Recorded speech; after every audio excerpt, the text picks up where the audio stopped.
बिस्मिल्लाहिर्रहमानिर्रहीम।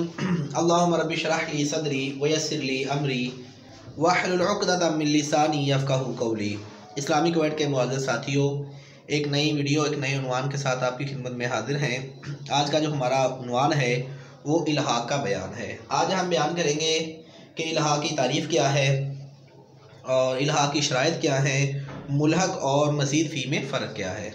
आइए सबक की तरफ चलते हैं। सबसे पहले है इल्हाक़।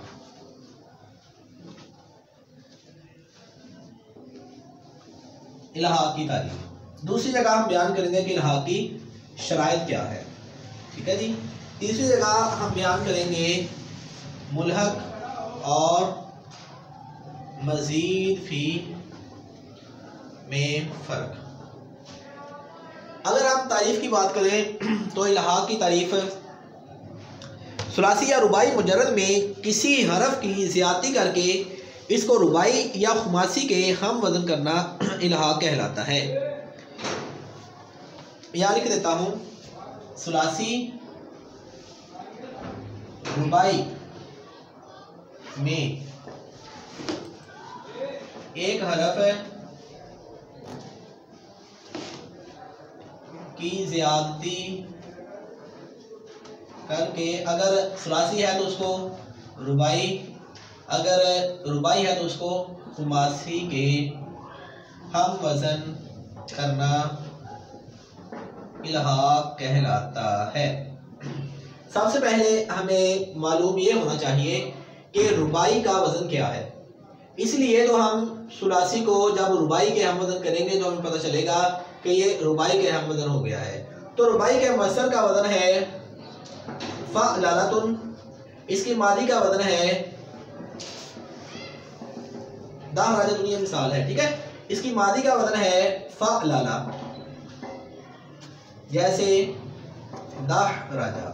अब इल्हाक़ करके सुलासी मुजर्रद में उसको हम रुबाई के हम वज़न करके दिखाते हैं। हमारे पास लफ़ज़ है जालबा बर वज़न फ़अला, यह है सुलासी मुजर्रद। इसके अंदर हमने एक हरफ की ज़्यादती करनी है।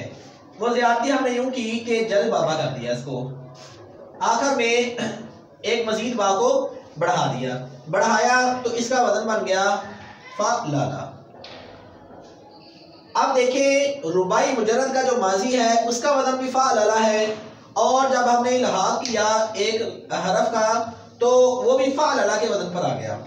अब हमने क्या किया, इसको सुलासी से रुबाई के अंदर मुंतकिल कर दिया, लेकिन मुंतकिल हमने इल्हाक़ के जरिए किया है। तो ये इल्हाक़ की तारीफ़ थी जो हमने आपके सामने अर्ज की।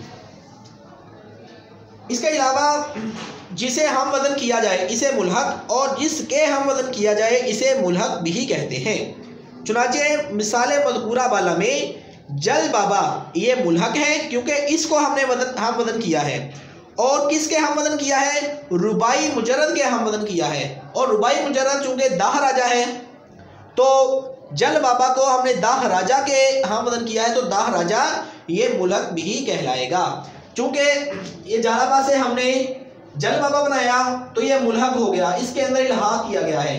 किसके साथ इसका इल्हाक़ किया गया है, इल्हाक़ दाह राजा, यानी दाह राजा से मुराद ज़लज़ला यानी रुबाई मुजर्रद, रुबाई मुजर्रद के साथ इल्हाक़ किया गया है। अब यहाँ पर ये मुल्हक़ होगा और ये मुल्हक़ भी कहलाएगा। तो ये आपके सामने इल्हाक़ की तारीफ़ बयान करने की कोशिश की है, ये नोट कर लीजिएगा। आगे आ गए इल्हाक़ की शराइत की तरफ। देखें जी, इल्हाक़ करने के लिए तीन चीज़ों का होना ज़रूरी है। इसको हम तीन हिस्सों में डिवाइड कर लेते हैं।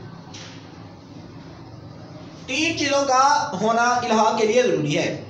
सबसे पहले मुल्हक़ और मुल्हक़ बिही का वज़न एक हो, मुल्हक़ और मुल्हक़ बिही का वज़न एक हो। जिस तरह आप पीछे आपको बयान करके आए हैं कि जल बाबा ये क्या था, मुल्हक़ था, और मुल्हक़ बिही था दाह राजा। ठीक है जी। तो इन दोनों का इल्हाक़ के लिए हम वज़न होना ज़रूरी है। जब हमने दोनों का वज़न निकाला, जल बाबा का वज़न निकला फ़अलला और दाह राजा का वज़न निकला फ़अलला, तो मालूम हुआ कि दोनों का वज़न एक है। जो शर्त थी